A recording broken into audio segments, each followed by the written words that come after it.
Oh man, that's Jerry. Whoa. Oh yeah. Today we're going to talk about highly anticipated comedy film, maybe highly anticipated only in certain circles, is A24's Friendship. Hello?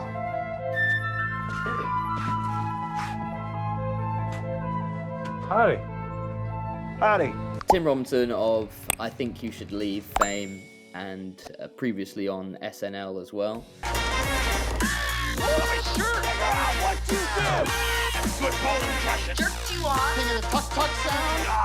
I Think You Should Leave was a sketch comedy show on Netflix. I think it got 3 seasons at the moment. Very hit and miss as sketch comedy shows can be, but when this one hits, it's some of the funniest sketches I've ever seen. And I've showed it to a lot of people since I discovered it, and they absolutely loved it as well. It's just he's got such a unique sense of humor and style. Yeah, absolutely. Like I am not super familiar with Robinson, but like just by osmosis, by existing in the world and visiting the internet on a daily basis, I have come across a bunch of his SNL sketches, and I think you should leave like bits. And what I've watched, as you said, very hit and miss, but it's a pretty unique brand of comedy, and it's kind of up my alley. Like not all of it works for me, but black comedy, cringe comedy, all that stuff really, and just random insanity, I guess. But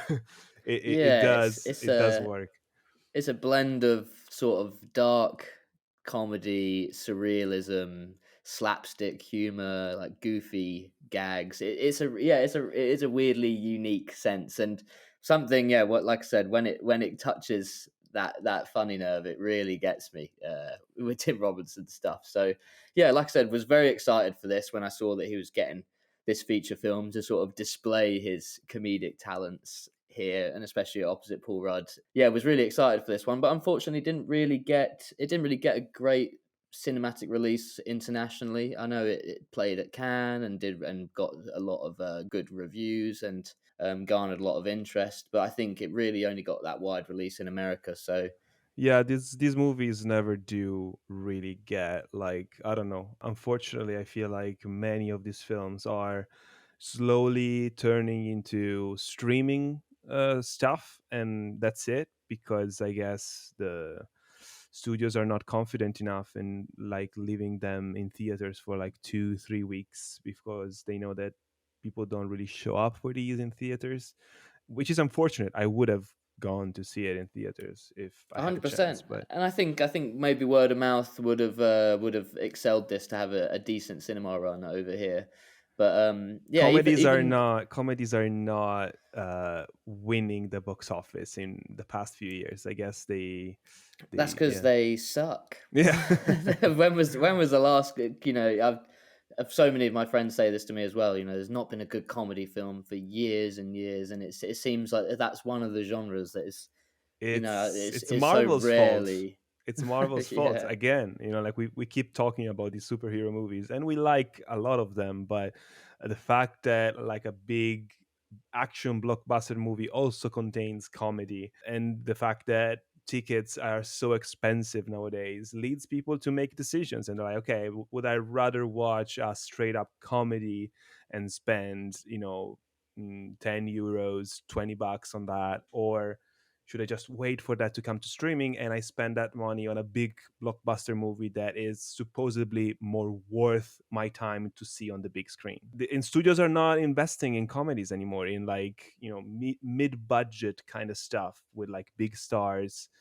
There was a time where like Seth Rogen was in everything, and you know SNL people were doing movies, Anchorman, or like Paul Rudd uh, also starred in those. So yeah, it's weird. it has been quite the bleak probably decade or so for comedy films and the comedy genre in cinema. I think the Naked Gun remake and Spaceballs 2 will be the ones that could like bring us to a renaissance in comedy movies. But like Friendship was pretty good. You don't really get as many spoof or parody films as much anymore. Like when it hasn't been a scary movie film for ages either. But getting back to Friendship, because it hasn't quite had that wide release yet. we'll give our sort of spoiler-free recommendation or thoughts on it initially. Just to see if it's worth your guys' time to going and seeing it. And yeah, I'll just say outright, I really enjoyed this film. I Gave enjoyed it me too. Yeah, and with a comedy film, if it can give you 5 to 10 really decent laughs, then I think it's worth your time in that sense. And I got a lot more than that out of this. I was smiling pretty much the whole way through, and there was a couple gags and jokes that made me proper laugh out loud. So highly recommend this one. It might not be everybody's cup of tea, but yeah, I think if you like sort of a more weird, darker take on comedy, then this will be right up your street. Absolutely. And I can say, not being super familiar with Tim Robinson's work, I felt like he brought a unique energy to the role and the movie. And I really can't imagine anyone else playing this specific character. It feels, and it probably was, correct me if I'm wrong, but it feels tailor made for him. Yeah, I assume so. I was quite surprised when the film credits rolled at the end that he wasn't the writer of this. I'm sure there was a lot of improvisation This on is set, and Andrew he, DeYoung, which yeah, is apparently this was his directorial debut, and that's yeah, really impressive, man. feature debut. Yeah, and maybe there is a relationship between these two. I'm sure because it does. I mean, this is the role is tailor made for Tim Robinson, and I'm sure. Yeah, like I said, there's a lot of improvisation on set, and he probably added a lot of things to the script here and there because it is some scenes are sort of almost ripped straight out of I Think You Should Leave as the sketches. But yeah, so a recommendation from us both, and we'll get into a bit more of the details of the story, Yeah. and we'll talk What's about what's some of the the. story about? Because I'm not sure, and I have seen the movie. So. Well, I was going to get you to sort of tee up the plot if you can.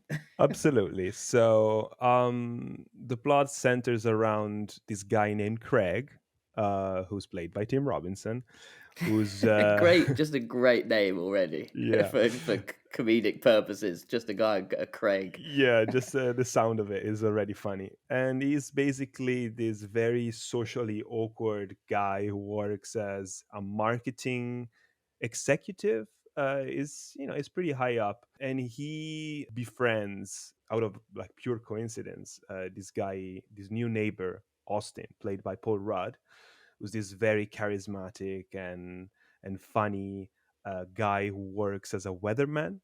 And they struck up a conversation, and um, I guess all of a sudden there's this unexpected friendship between the two.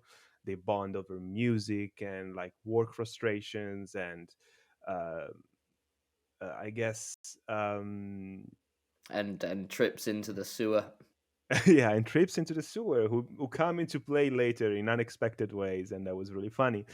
But yeah, then basically Craig, Tim Robinson, is really weird, and he acts really weird with Austin and with his friends and everyone around him, and so he basically gets pushed away from this new friend group that was just introduced to, and he can't accept that, so he starts like acting out and doing weird shit, like breaking into Austin's house while no one is there, and doing other weird things. And also, he's kind of like dealing with some stuff with his wife, played by Kate Mara. And basically, they have this very troubled relationship. She just recovered from cancer, and clearly, well, not clearly, like it's like the tone of the movie makes it weird sometimes to understand what their relationship is actually like, because everyone is Yeah. so kind of like monotone. It's almost like, I don't want to say, it's like kind of like a Wes Anderson movie where people do not really act like regular people. Well, A not little all the bit. characters. Yeah. There's some straight characters in it for sure who act a bit more normal, but I suppose but then there's moments like, Paul Rudd's character is sort of a regular person Yeah. until a couple things happen and then he becomes outrageous. Yeah, I love those. The escalation with his character is actually my favorite part of the movie, I think. Yeah. So, But yeah, without going into too much details, which I'm sure we'll discuss shortly, but the movie is made of little cringe moments starring Tim Robinson doing his best, and then also some heartfelt stuff. And underneath the comedy, there's kind of a sad movie about a person who's very lonely, and even though they're crazy, they feel like they don't have like an outlet to really express themselves, and they are trying really hard to find it. And it's really sweet, the relationship at the end, like something very wholesome Yeah. happens that I loved. But yeah, Yeah, like I thought it did sort of have something to say underneath all the absolutely. silliness and weirdness, which was a nice sort of touching undertone to the film. Which and I thought they executed that really well, like you said, in Yeah, that sort of final scene. They sort of cement that home. at the end of the day, this movie, it's an examination of male friendship, specifically like adult male friendship. And in that, I think it does provide kind of like a thoughtful commentary on how it sometimes feels to be introduced to a new friends group and trying to adhere to certain social expectation and all the things that can go wrong in your head. Of course, they go wrong here for real in very spectacular Yeah. way. So yeah, that was really funny, like the whole going into specifics of the scenes, like when Paul Rudd decides to introduce Tim Robinson to his larger friend group, and he's just like smoking a cigarette outside with this guy, and he's a bit awkward because no one knows him and this group is already established, and he's like talking to himself like, you are great, you have a great job, like you can do it, like you have nothing to worry about, they will love you. And then he turns to go back inside to join the others, and he just smashes against this window that he didn't see. And he crashes through it. Well, no, actually, it crashes after he goes Yeah, inside. it shatters as he's looking around, but then that sort of takes a bit of a turn because then he he sort of adds, "Well, how did you guys all meet?" And Yeah, they think that's absolutely hilarious, and that's sort of and his it in was. almost to the group.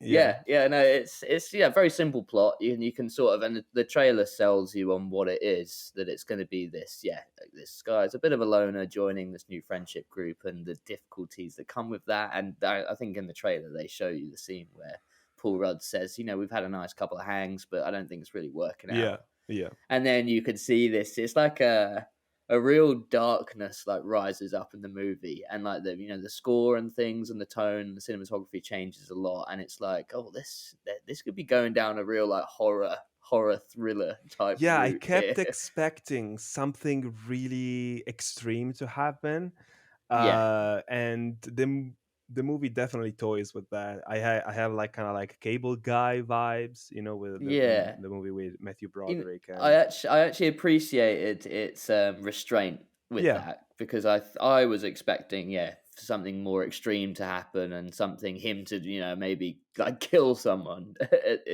or something on that degree, but it never goes that far, and I quite liked that it stays a little bit more grounded, even though it's obviously a very surreal film. I mean, Jeff, I suppose just to go into a few more of the details, I loved the sort of opening scene perfectly surmises the Tim Robinson style. I thought we're at a sort of group therapy session, and Kate Mara is telling the group about how she's just overcome cancer and she's worried it's going to come back. And you're like, okay, this just seems really heartfelt. And we get this sort of the shot kind of sort of pans out a little bit. We see Tim Robinson just like there with his and silly it's face, already just like funny. staring at her. And I was like I said, I already had a smile on my face, and you're like, and I go, okay, we're starting off on quite a serious note here, and then we get him sort of being cuckolded, and she's talking about how she's spending all this time with her ex partner, and he's being so supportive, and she hasn't had an orgasm in years, and she's worried she never will have one again.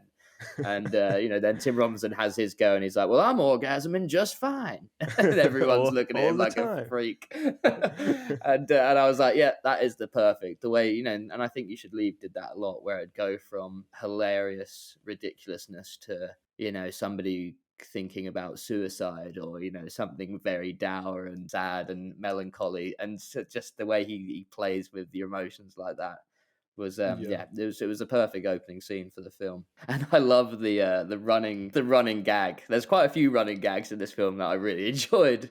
And I really like the one of, Devon.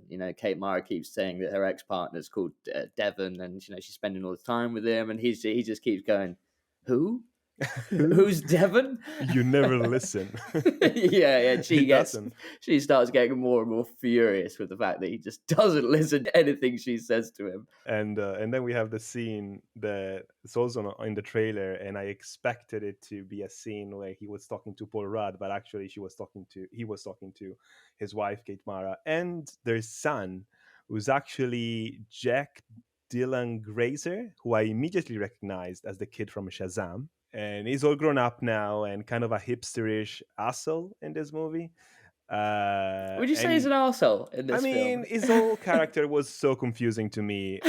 He was, Even yeah, I didn't quite grasp what he was, but he was, he was sweet to his mum, and he was sweet to his well, dad. it's even too sweet. The kiss on the mouth, that's disgusting. And Tim Robinson points that out, which I loved. And and Tim Robinson is like, "Oh, we should go check out that new Marvel that is out. It's supposed to be nuts." And this is a running gag that I love. That everyone is trying to spoil the new Marvel movie to him, and he's like losing his mind. Get out of my house! This was I a need to great go in gag as well. fresh. Yeah, because I love the way he called it a marvel. A Like Marvel, just yeah. the way, yeah, he's like, "Oh, you're gonna catch the new Marvel." It's like the Marvel.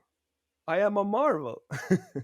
And then after this, we have the introduction of Austin, Paul Rudd's character, right?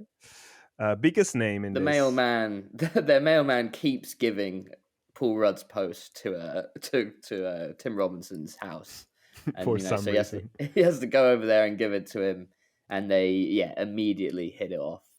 I felt, yeah, immediately is the right word, because I did feel it was a bit forced initially, how they are immediately buddies. Like, I get that Paul Rudd is a nice guy and he's trying to befriend his neighbors, but it didn't feel natural just because Craig is just so like not normal from the get-go. It's not like they're Yeah, having a normal conversation and then and he I becomes weird later. No, he's late. yeah. It's weird from the get-go. Yeah, and So that's why I kind of that was my sort of reasoning. I was like, oh, because Austin's met this guy Craig who's so unique and so weird that was the allure of Craig, and he's kind of weird, but he's kind of funny in that first bit. So yeah, I kind of thought that was sort of the reasoning why they do immediately hit it off basically. it's so abrupt that I almost, like, at the beginning, like the first 20 minutes, I was expecting the twist to be that Paul Rudd placed the mail Oh, really? at Tim Robinson's house just so that he could go there, so that he could like strike a conversation with him Yeah, and befriend him, because he had like some ulterior motives, and he would come like you would discover there was something really dark. yeah. um There's uh because like we said, because of the tone of this film, it, yeah, it just gives you that sense that something super dark is planned and is being coordinated around. It's just around the corner, like the whole, and it kind of added this quite nice tension to the film yeah, where you're just it like, yeah, who is gonna, like, are these guys screwing each other over or something? It just had such a weird sort of, yeah, like I said, tension to it with that tone. it Um, reminded me of The Gift. Have you ever seen the yeah, movie? I like The Gift. It's a good film. Yeah, it reminded me of that with like what's his face. Yes, I suppose at the beginning, before we know that Gordy is the neighbor or the Joel old school Edgerton, buddy. yeah. Yeah, Joel Edgerton. He's before you realize just kind of how weird the situation is. There is that sort of funny, Yeah, losery element to their relationship. Yeah. it reminded me of that at the beginning, and then never again, of course. But I was like, okay, what's gonna happen? What's behind all this? And because I feel like, does it really take him that long to realize that Craig is a weirdo? Like, I feel like there were a few scenes missing, like the No, but cut. I suppose Austin's not your regular guy Yeah, either. He does Renaissance fairs and he's interested in all these yeah, old artifacts. So he's a bit of a weirdo himself, just yeah. obviously not on the same level as Craig. And that's why I thought they got on quite well. That's true, Yeah. but it did feel like Because for example, at some point, Tim Robinson goes to visit Paul Rudd after they kind of like broke up, and his wife opens the door, right? And the Yeah. way they interact, they clearly know each other, but we haven't seen her yet, or like maybe we briefly saw her in like one of the fantasies. I just And garnered that because that was the after the breakdown of the relationship, Paul Rudd has been telling, and he's yeah, been calling excessively since then. I just think she probably is aware of, oh my god, this absolutely. I guy's mean, it's basically a becoming a bit nitpick. of a stalker. Yeah, This is yeah, a nitpick, of course, but you can infer the meetup happened off screen, or she knows him as the guy who punched his husband in the face. Uh, yeah. but Yeah, there yeah. are a few moments in the film where I felt there was a beat missing or a scene was cut for time.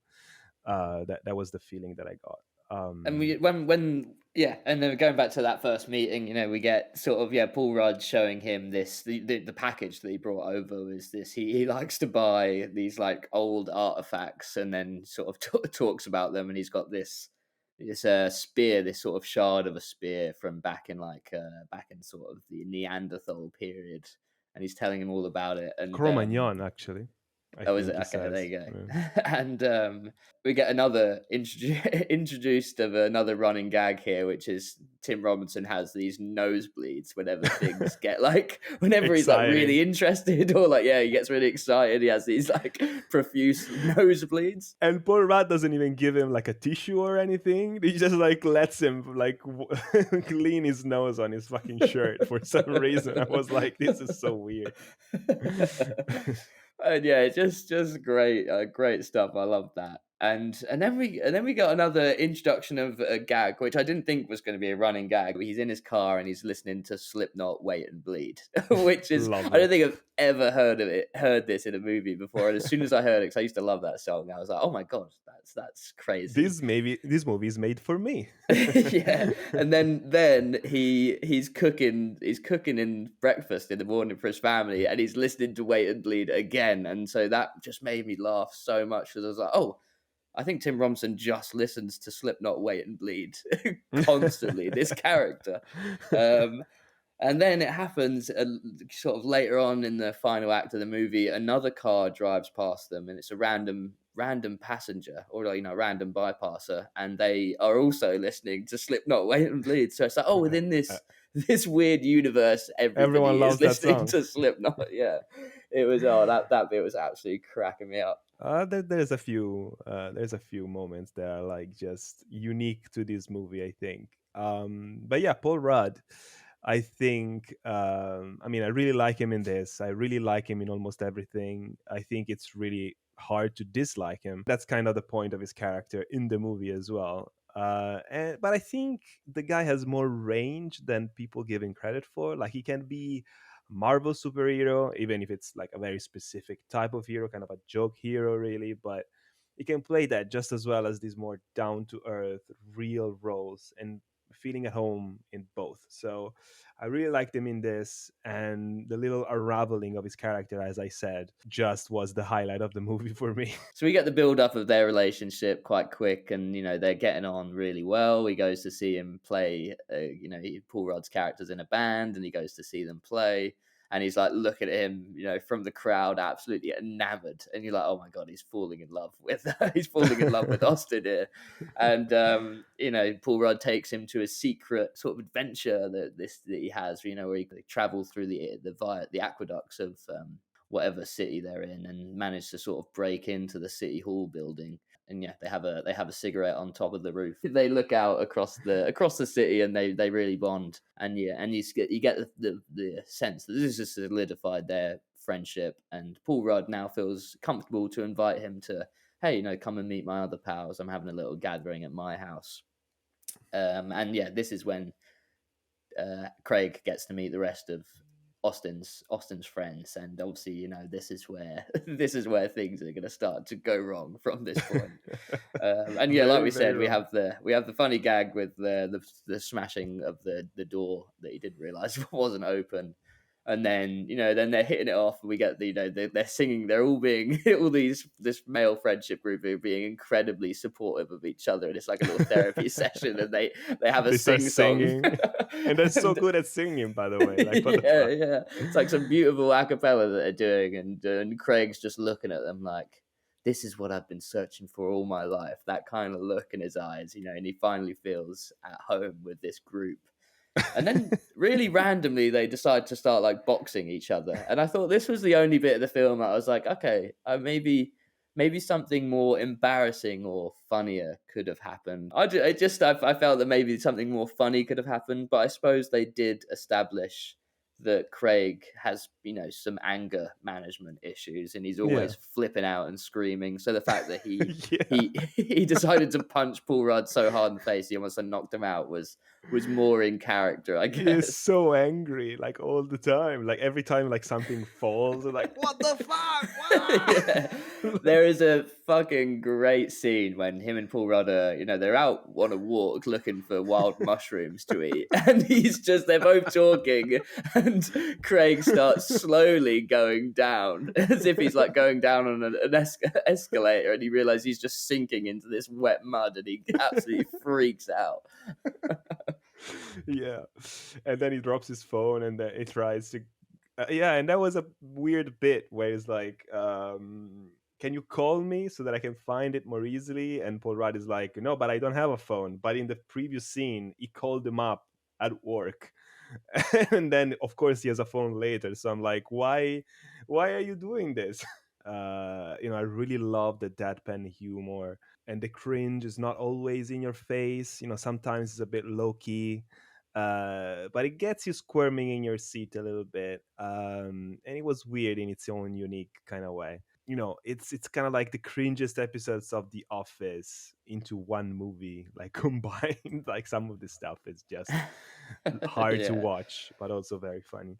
Thought this was going to be a much bigger part of the story, because I felt like they'd set up the mushrooms thing, and then Oh yeah, I we expected someone to get poisoned like so many times. yeah, I mean Tim Robinson does poison himself when he's at and he goes to the shopping mall with his son, and he's puking in the cup because he's eaten these wild mushrooms. But I thought, because we had the setup of the mushrooms, and then we get the setup of the ayahuasca trip that Austin mentions, and he Oh has a book damn! My about God, I it. forgot about that. And so we get this weird, where he's picking up his new phone from, and this kid this young kid at the desk who's selling him a phone it tells him also, by the way, I'm a drug dealer. If you ever want drugs, come to me. And then after the sort of breakdown of If Craig you and want Austin's something stronger relationship, than beer. yeah. After the breakdown of Craig and Austin's relationship, Craig goes back to get his new phone that he'd lost down in the sewer, and he asks for some drugs off this guy, and he wants ayahuasca, but then the guy offers him toad, the closest thing he has, and it is literally just And he just has a toad in a thing, and he Yeah. just whips it out. And he's like, how much for the toad? He's like, 100. He's like, well, what do I feed it? And he's like, no, it's 100 for a lick. And he sets himself up on this little like cardboard box in the back office of this phone shop, and he's going to have his trip here. I love this, honestly. This scene was amazing. The little kid was really good in this as well, because he's like, my name's Tony, but when my hair's down, people call me T-boy. I was like, what? And then Tim Robinson then calls him Toad. He's like, thanks, I love you, Toad boy. And he's like, no, it's not Toad boy, it's just T-boy. It's just all these little interactions. It was so good. And and the funniest thing ever happens, because when we see the ayahuasca book in Paul Rudd's house, and it's kind of like a Chekhov's ayahuasca book. It's like, okay, there's gonna be some ayahuasca related trip later in the movie, and then finally it happens, and you're like, oh my God, I was expecting something like out of Trainspotting, like a weird dream sequence where Tim Robinson does a bunch of weird things. Yeah. And then he just shows up in a Subway. He orders his sandwich from a guy that kind of looks like Paul Rudd. He's played by Paul Rudd. And then he doesn't even get to eat the sandwich. He wakes up, and T-Boy comes back and is like, hey, how was it? How long was it for you? Was it like months? And he was like, no, I was in a Subway. And that was so funny to me. That was like trip. the best subversion of expectations I've seen in a film in ages. He is such a boring guy. He's such a nothing character. That is like his trip is, I'm going to Subway. to get my favorite fucking sandwich, and the guy supports my choice. It kind of made me think that throughout the last sort of act of the film, I was like, is he going to wake up from a trip at some Yeah. point? Like, I kind of thought the rest of the film was still actually going to be his trip and it wasn't just a subway thing, but that's just as funny. The relationship between Kate Mara and Tim Robinson wasn't very clear to me. Like, I understood that like she was kind of like seeing this ex-boyfriend on the side and they weren't really in love anymore, or at least she wasn't in love with him. But the relationship itself was a bit unbelievable. There's a clear age gap between the two. She didn't really feel like I didn't really identify her as his wife in the No, I suppose beginning. because he's so bizarre, it's Yeah, hard to think why exactly. anybody would be with him. Yeah. And I get they are supposed to feel estranged and distant, and that she doesn't really like him anymore. And I also understand that the style of humor and delivery of the film can sometimes make characters come across a certain way. We mentioned Wes Anderson. I think with Kate Mara particularly, there's a bit of this vibe with her, that she doesn't really behave like a regular human being. But then when you have to sell me on the idea that this woman who would follow her estranged husband into the sewers for whatever reason, my suspension of disbelief is being tested hard. He said they don't do anything new, we got to try new things, honey. Okay, then that's it. Sorry, I asked. Yeah, Bye, yeah. No, lads. no, I totally get you. It's hard to believe why, because she seems like a pretty, she's probably the most normal character in the film. So it does not make any sense why she is still with this guy and he acts like this. But I thought they kind of actually sold it really well at the end. Yeah. When she comes back over to the house and they have this little genuine moment of like, oh, maybe we could get back together. I thought they actually I believe their relationship in those moments. It's hard to criticize like the way they structure things here because it's so, maybe that's the point, that it's so unique and weird, and because like I said, the ending is, he obviously gets the van for for Kate Mara, and he wants to bring her back, and it looks like they're about to almost get back together and they're going to have this movie night all together as a family again. And Yeah, and when he leaves the house, he decides, actually, no, fuck this, I'm going to go that's over to Austin's house. And it's such a turn for his character. And obviously you think traditionally he's leading back in the direction we yeah. saw, and he's like, he decides, actually, I'm going to throw that all away just for one chance to sort of hang out with Austin again. And I suppose that was the comedic, Yeah, no, what they wanted to do, but it's I get that. unconventional. And yeah, absolutely. And what I propose is just something that I came up with, like at the top of my head, just for something to happen in between those beats that doesn't necessarily need to happen, and it didn't happen, and the movie worked fine. But because in the movie, like, they go to dinner and then he's like, I bought a van today, and you're not even like, he's not even speaking to her in that moment. And when they leave each other at the house, it's very nice and amicable. As you said, you kind of like expect them to get back together, and you don't really get that Craig's, like, you don't get his reasoning when he then goes outside and sees Paul Rudd's car and immediately becomes a crazy, like, enraged monster who Yeah, wants to. unless that is just it. He sees the car, and Paul Rudd promised he would have the first ride when he gets this new car, and maybe Yeah. that just absolutely flipped his switch, and he was like, "Oh my god, he got the car and he didn't tell me," and he's like, "Fuck this guy." Which, if that is the case, then it's very bold and it's weird, and I did enjoy it. Yeah, no, I loved the ending, as I said, and we'll get to that. But like, there's this weird sequence of events, which is the whole movie, but like specifically these last few bits, like, because Yeah. he stands up to this guy in the diner, and then he's nice to his wife, and it feels like they are like setting him up to redeem himself in a kind of way. It's not his lowest point here. Is already kind of like kind of going back to like some sort of normalcy in his life. And then I guess, seeing the car and being reminded of the friendship that he lost kind of like makes him snap. So that makes sense. But I don't know, in the moment, like, now that I'm thinking about it and like going through it with you, it makes sense. But like in the moment, I was like, there's something here that I Yeah, would have yeah. Typically, Yeah. it did feel rushed, but I mean, yeah, I think that you can find reasoning for why he does it, but it is I think it is supposed to be so shocking, and the audience is supposed to be like, "What is this guy doing? He's throwing everything away for just this one stupid moment."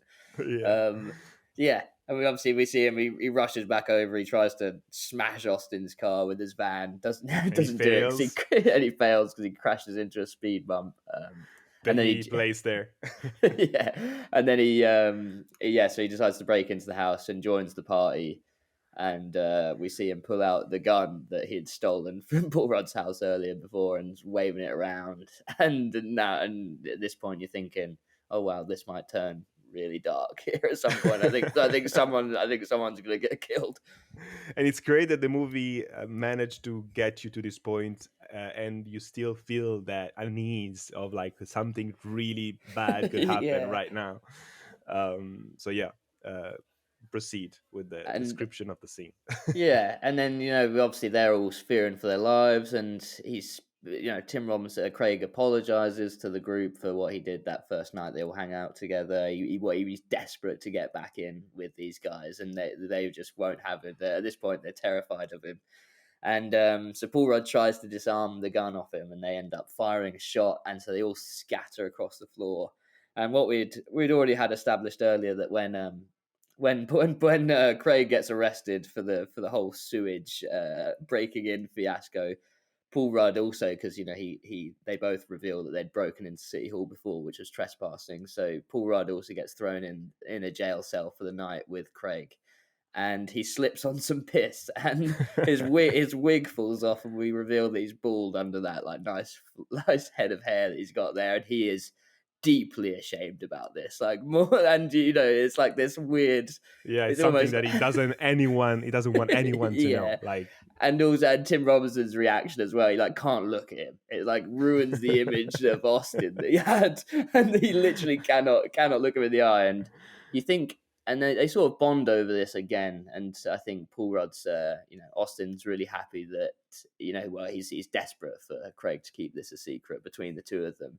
And I love that in this moment, the very end scene when they're scattered across the floor with the gun, Paul Rudd's wig falls off again, and all Craig wants to do, he's forcing everyone to gunpoint to stay on the ground because he wants to make sure Austin puts his wig back on so all his friends don't see how bald he is. it And is so this good. was so good.